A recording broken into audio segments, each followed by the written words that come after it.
I'm John Armstrong, and I help the Ontario Kinesiology Association with its stakeholder and government relations. And we're here today to talk about the Kinesiology Evidence and Engagement Network that was just launched in the late spring of 2020. And we're here with some of the members of the Keen Advisory Group, and I'll ask everybody to introduce themselves. Why don't you start us off, Steve? Great, thanks, John. I'm Steve Fisher. I'm an associate professor at the University of Waterloo in the Department of Kinesiology, also an OKA board of director. I'm excited to chat with you a little bit today about the origins of Keen. And let's start with you now. Leslie, who you have a fabulous picture, and we wish you were live on camera. Thank you, John.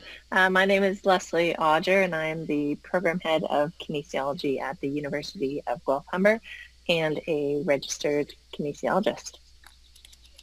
And with cows moving in the background, how about you, Leanne? I am Leanne Smith. I'm the coordinator of the practice of kinesiology and community placement at Lakehead University, and I am also an RKIN. And finally, Scott. Hi, I'm Scott Thomas. I'm a professor at University of Toronto. I've been involved with our Masters of Professional Kinesiology program, and I'm also an RKIN. So I guess we're missing a couple of people here today. We're missing John Serbel from also the University of Guelph, and I think that's it. I think that's it for Keen. Is that correct? Yeah, that's for our advisory board. Yeah. Yeah. So why don't you start us off, Steve, and actually for those who are watching this and maybe aren't acquainted with what Keen is, why don't you give us a brief overview of Keen? Yeah, I think Keen was kind of born out of the research agenda. Sorry. So you may remember a number of kinesiologists provided some feedback in the form of focus groups, and then went online and did some surveys. And what we were aiming to do, this was around 2015, is generate a research agenda for kinesiology. So understand what frontline kins were looking for in terms of new research, evidence to support practice. And what we quickly learned is there were lots of areas where we need some new evidence and some new information, but there were lots of areas where there is lots of evidence available. It just hasn't been disseminated or made its way into kin practice. So a lot of what started as Keen was really the idea of basically having a Google for kinesiologists. So something really simple. Most kins like yourself probably spend anywhere between 5 to 7 minutes maybe looking up evidence. So we wanted to make sure that we could provide a resource that could quickly and efficiently help folks find best practice guidelines, assessment tools, and forms, but then also a network of individuals that we could connect with to share best practices, to generate new evidence, and to continue to support the practice of kinesiology. So Scott, you were here from the very beginning. I think you were at those early meetings. What do you remember about that began to shape Keen, and why are you still involved? Well, other than enjoying working with the people that are engaged with it, because we're excited about trying to provide service to kinesiologists across the province. I think the other thing that excites me about it is the idea of a practice-based research network, which would make a stronger connection between researchers and practicing kinesiologists, both in terms of what evidence gets used, but also finding out what's practical for somebody to try and integrate into their practice. What is a practice-based research network? Can you tell us a little bit about it, how it works? The idea is that questions come up either from researchers or from kinesiologists in the field, and then somebody develops an idea from that about how to answer the question that engages both the practitioners and the researchers, and we systematically go about trying to make the same kind of measures so that we can pool the information that everybody's collecting and come up with a solid answer that's going to be credible and useful to guide people. So practitioners can come up with things that they want to have addressed. That interacts with researchers. Researchers design the research, which then gets fed into the field, and then with findings. So it's basically linking researchers with practitioners. Yeah. Fantastic. It's the old story of there's many a slip twixt cup and lip.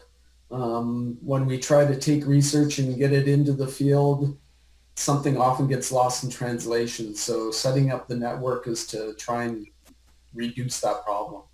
Right. Leslie, Guelph Humber has been extraordinarily supportive in the early days as we're just getting Keen off the ground. Maybe you could tell us a little bit about why you're so supportive and why we're getting grant dollars out of Guelph Humber. Maybe you could talk a little bit about that. Well, I think the field of kinesiology and positions for registered kinesiologists is rapidly growing as people learn, what their expertise is and the strong background that they're coming with outside of their undergrad.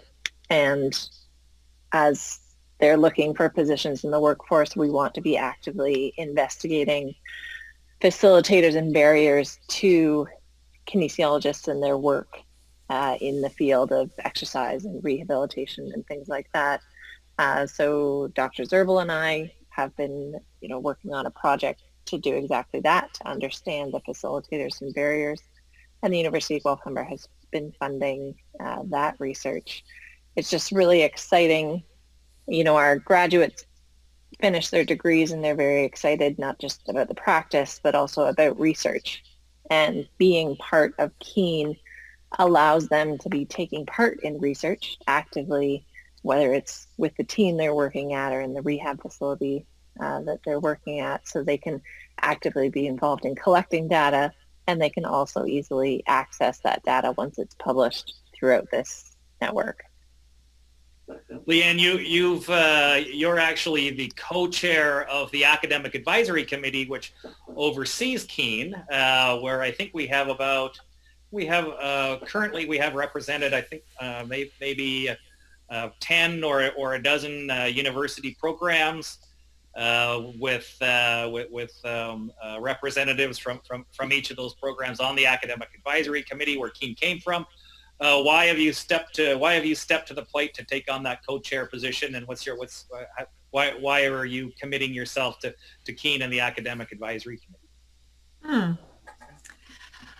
Well, I've just had a long history working as a kinesiologist and then transferring over and working at a university. And going back to what both Steve and Scott mentioned, when I practiced and was out there for a long time, and for a big portion of that time, working as an independent consultant, you kind of work alone and you lose your connections to finding that evidence-based research, and you have a smaller kind of pool of people that you're gathering your information from. And having this would have been so valuable at that time, just another spot to check other resources, to check in with other practitioners and research to see, how have things changed? Is this really still the best practice? So I'm just excited about being involved in helping to make that happen now.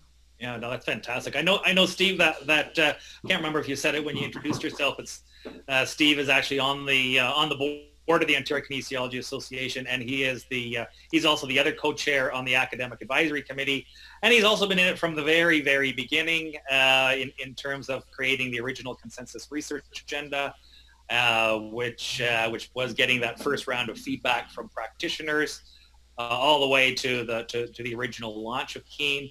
What do you hope to achieve out of Keen, Steve? Oh, great question. Like has been mentioned by some of the others, it's been great to get to work with so many excellent individuals and some great students that have been helping out, student interns from different programs.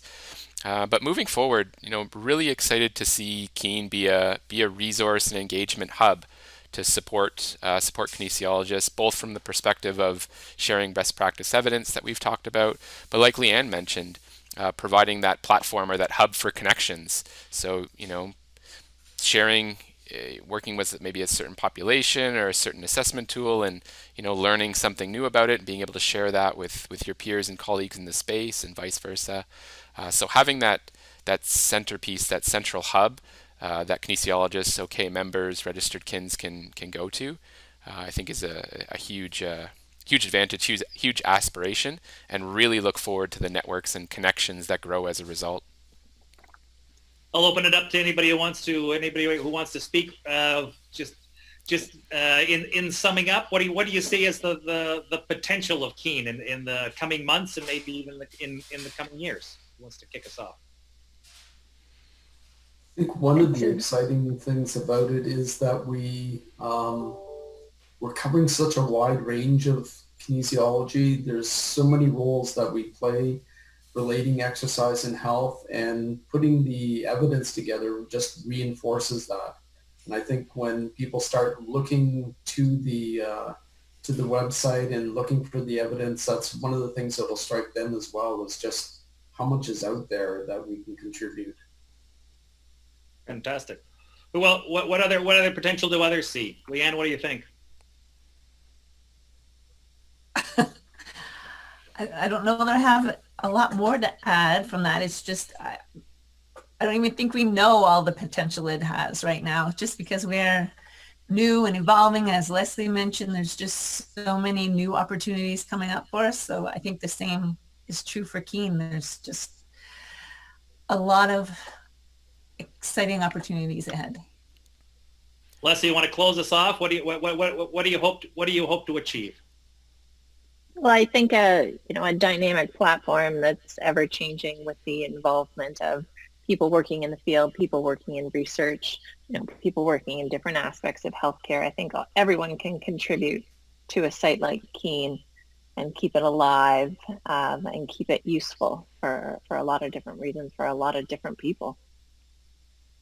Terrific. That's all the time we have for our very first Kinversations put on by the Ontario Kinesiology Association. I'd like to thank our guests, the advisory panel for the Kinesiology Evidence and Engagement Network. Thank you very much, everybody.